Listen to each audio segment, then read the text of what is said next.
The worst part about waiting for life-changing news is the silence. Not the kind of silence you find in peaceful places like a quiet park or an empty beach at sunrise. This was the heavy, suffocating silence of a hospital hallway at 8 a.m., where every passing second felt like it was pressing against my chest. I sat alone on a stiff plastic chair outside the diagnostic wing, staring at a white envelope with my name printed on it.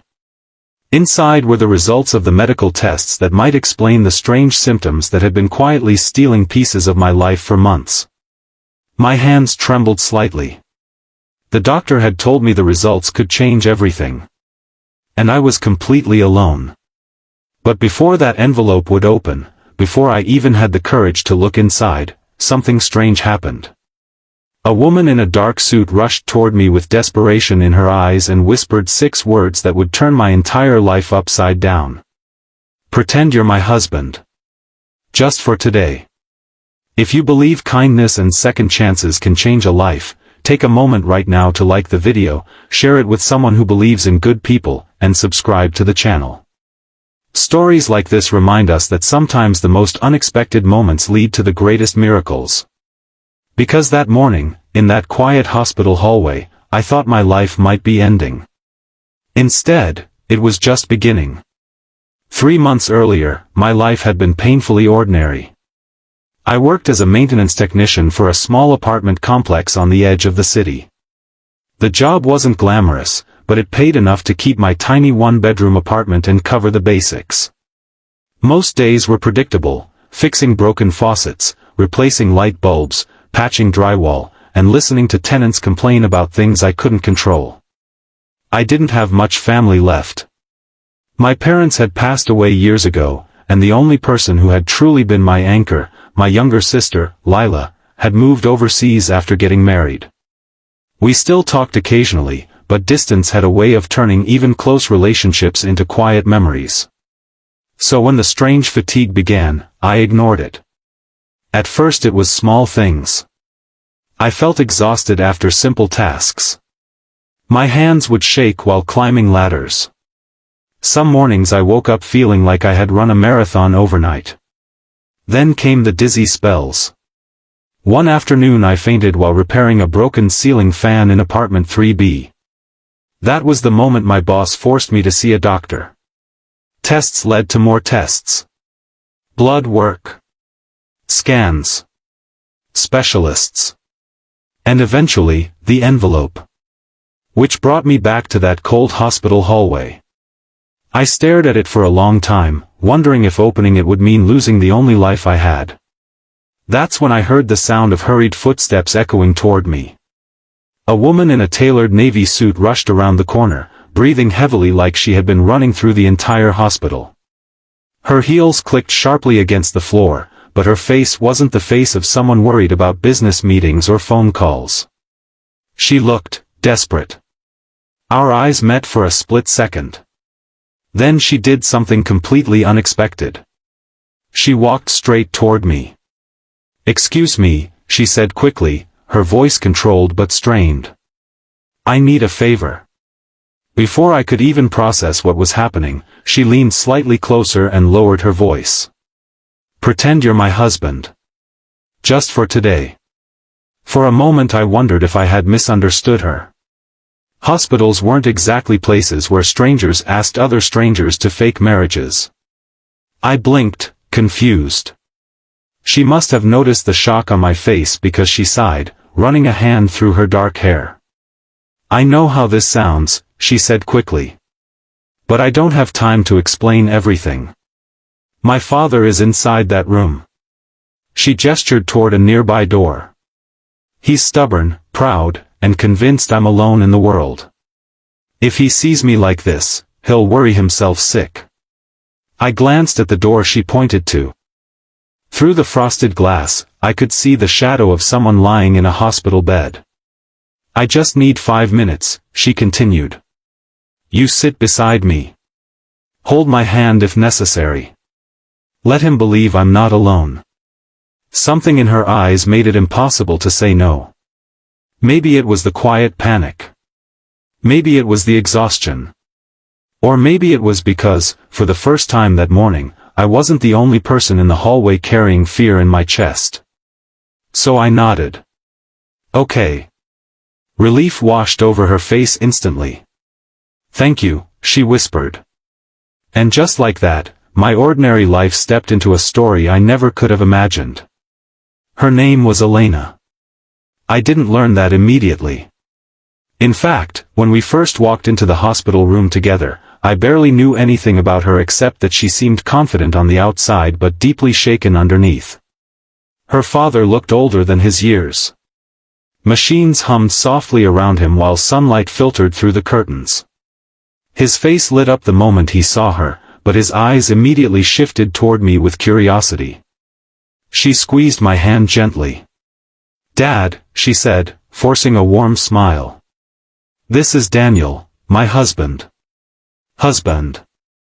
The word sounded strange, almost unreal. But the man's tired eyes softened instantly. "Finally," he murmured. "I was starting to think you planned to stay single forever." Elena laughed nervously. I nodded politely, feeling like an actor in a play I hadn't rehearsed. But something surprising happened in those 5 minutes. The conversation felt real. Her father talked about how relieved he was knowing his daughter wasn't facing life alone. He asked me simple questions: where I worked, how we met, how long we'd been together. Elena improvised effortlessly. Apparently, we had met at a bookstore. Apparently, I made terrible coffee but excellent pancakes. Apparently, we were happy. And strangely, it didn't feel like pretending. When we finally left the room, Elena leaned against the hallway wall and exhaled deeply. "Thank you," she said softly. "That meant more than you know." I shrugged. It wasn't a big deal. She studied me carefully then, noticing the envelope still clutched in my hand.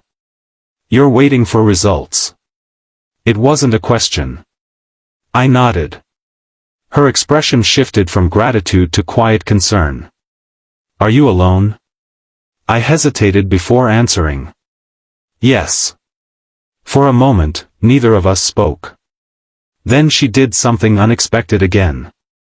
She sat down beside me in the hallway chair. "You shouldn't have to face that alone," she said gently.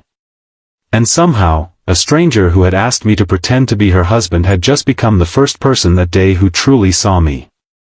What I didn't know at the time was that Elena wasn't just any woman rushing through a hospital hallway. She was the CEO of one of the fastest-growing technology companies in the city. Her life was board meetings, investors, international flights, and endless responsibility. But sitting beside me that morning, she didn't look like someone powerful.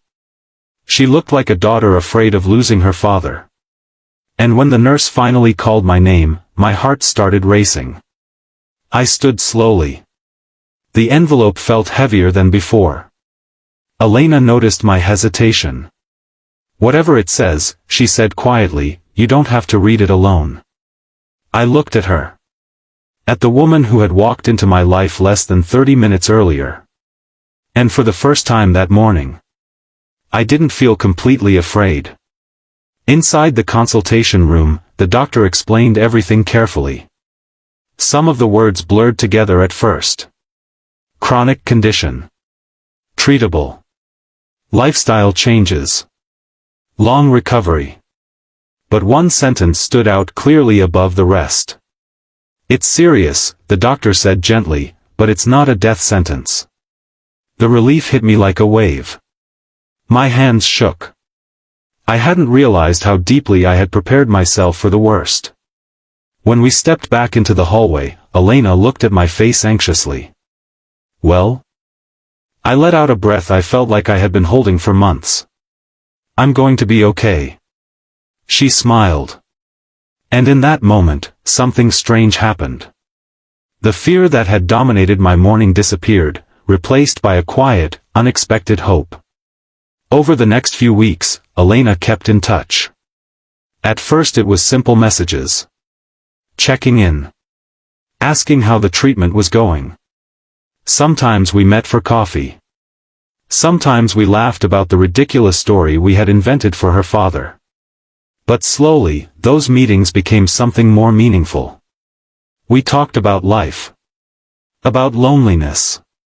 About the strange ways fate pushes people together. I learned that being a CEO didn't protect someone from feeling isolated. She learned that ordinary lives often carried extraordinary resilience.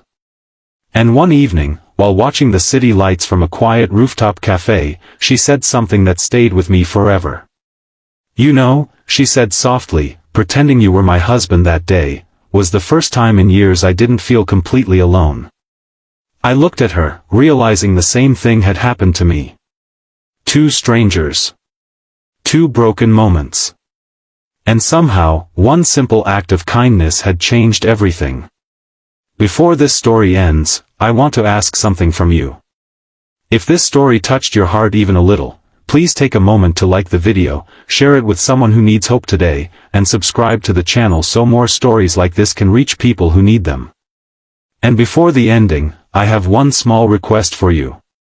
Comment the word hope if you believe that even the smallest acts of kindness can change someone's life forever. Because sometimes, the person sitting next to you in a quiet hallway might be exactly the person you were meant to meet. And sometimes the words, "Pretend you're my husband," can become the beginning of something beautifully real. That day in the hospital hallway, I thought I was waiting for news about the end of my life. Instead, I found someone who helped me begin a brand new chapter. And the strange thing about life is this. The moments that scare us the most often lead us directly to the people who save us. Red Heart.